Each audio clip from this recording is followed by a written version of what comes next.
pour commencer ma partie, j'aimerais vous demander, chers collègues, est-ce que vous savez ce que c'est qu'un mème ? Oui, bien sûr. Qu'est-ce qu'un mème ? Bien sûr, parce que vous êtes des internet surfeuses, bien sûr. Vous êtes les Brises de Nice de la zone. Ouais, je sais pas. En gros, pour résumer, un mème, c'est un phénomène sur Internet qui peut partir de n'importe quoi. Une phrase, une image, un extrait de film, une musique, etc. N'importe quoi, qui est détourné par n'importe qui pour être adapté et on peut le retrouver littéralement n'importe où ou sous n'importe quelle forme, notamment sous la forme de Rémi Gaillard.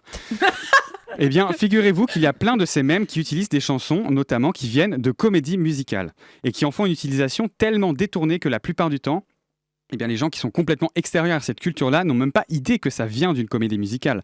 Et l'endroit parfait sur Internet pour entendre des extraits musicaux dont on ne connaît pas la source, et d'ailleurs souvent on s'en fiche pas mal, c'est évidemment le réseau social TikTok, où on peut tomber sur des vidéos qu'on ne choisit absolument pas, et donc facilement découvrir des trucs. Et justement, sur TikTok, il y a plein de chansons de comédie musicale qui ont été utilisées pour faire des détournements, des vidéos rigolotes ou juste des covers. Par exemple, récemment, vous avez peut-être entendu ça.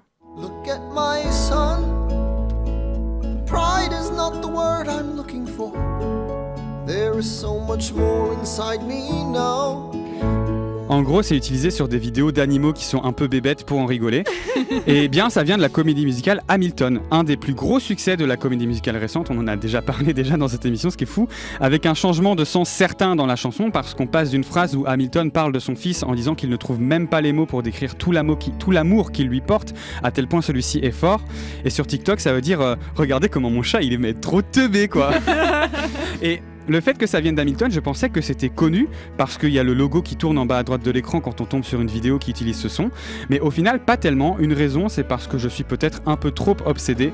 Et il faut que je réalise que non, tout le monde ne reconnaît pas le logo d'Hamilton de loin du coin de l'œil parce que, croyez-le ou non, il y a encore des personnes dans ce monde qui sont saines d'esprit. Invraisemblable. Un autre exemple, c'est cet extrait. Martha dump truck in the flesh. Here comes the cootie squad. You should shut up, Heather. Sorry, Heather. Look who's with her. Oh my god. Dang, dang, diggity, dang, dang, dang, dang, diggity, dang, dang. Cet extrait-là, ça vient de la comédie musicale Heathers, dont Ange a déjà parlé tout à l'heure. Et l'extrait-là, c'est une tendance sur TikTok qui date énormément, parce qu'en regardant les dates, c'est un truc qui date de 2019. Donc on est sur des trucs très très vieux à l'échelle d'Internet, et nombre de personnes utilisant ce son-là ne savent absolument pas que ça vient de Heathers. Et ça, je le sais parce que dans les hashtags des vidéos, il n'y a pas le hashtag Heathers. C'est la seule preuve dont j'ai besoin. Donc cette comédie musicale, Ange vous a déjà parlé des différents thèmes qu'elle aborde. Eh bien, elle a été jouée à partir de 2013 off-Broadway, ça veut dire à New York, mais pas dans les théâtres qui sont considérés comme faisant partie de Broadway, et qui est parfois considéré comme une manière de faire des tests pour voir si ça va attirer le public, pour après peut-être aller à Broadway et connaître entre guillemets la légitimité de Broadway, et enfin de pouvoir proposer des places à $100 minimum. Et cette pièce-là, elle a été jouée quelques mois, et puis plus rien du tout. Tout ce qu'elle avait laissé, c'était un album, l'enregistrement des chansons par le cast, et puis fin. Alors en fait, pas du tout. Parce que via cet album, il y a eu un très gros engouement pour la comédie musicale sur les réseaux sociaux d'une part, mais également dans les lycées aux États-Unis, parce que c'est très commun que là-bas, la troupe de théâtre du lycée monte une comédie musicale entière pour la fin de l'année, et c'est ainsi que la pièce a vécu avec plein de versions amateurs jouées au fil des années.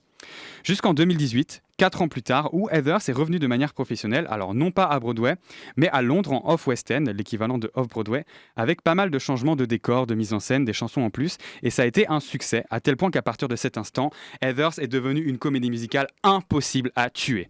Elle a été transférée au West End, puis quand elle a fermé au West End, elle a eu un revival, puis après elle est partie en tournée, puis elle est retournée en Off-West End, et quand on a pensé que c'était fini en septembre 2023, et ben en fait elle est encore revenue au West End mi-2024, et à l'heure où je vous parle, non seulement elle est encore en tournée au Royaume-Uni, mais ça a également été annoncé qu'une production allait être faite l'année prochaine à New York. Et tout ça, finalement, c'est dû à l'engouement qu'a permis Internet, qu'ont permis les réseaux sociaux, qui ont entretenu un intérêt, une passion parmi les fans qui est très forte. Pour exemple, c'est la seule comédie musicale que j'ai été voir où j'ai vu des gens dans le public qui venaient cosplayer en personnage de la pièce. Et parmi ces gens-là, combien sont allés voir parce qu'ils avaient entendu la musique à la base sur TikTok et qu'ils ont creusé un peu, qui sont tombés par le terrier du lapin. Élise, tu parlais de Bo Burnham qui a explosé sur TikTok avec Inside. C'est exactement ce qui m'a donné envie de regarder à la base, à force de tomber en boucle sur des extraits.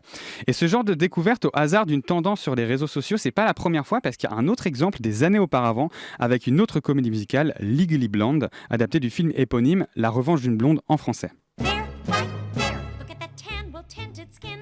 Look at the killer shape he's in. Look at that slightly stubbly chin. Oh, please, he's gay. Totally not about to celebrate. Every trait could indicate a totally straight expatriate. This guy's not gay, I say not gay. Dans cette chanson, sans trop dévoiler l'intrigue, on essaye de savoir si l'accusé d'un procès est gay ou bien européen. Réponse qui pourrait bien changer complètement l'issue de l'affaire.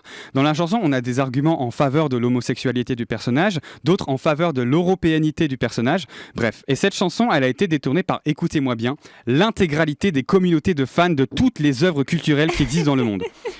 Est-ce que Sanji de One Piece est gay ou européen ? Est-ce que le méchant dans Professeur Layton est gay ou européen ? Est-ce que la Grande-Bretagne est gay ou européenne ?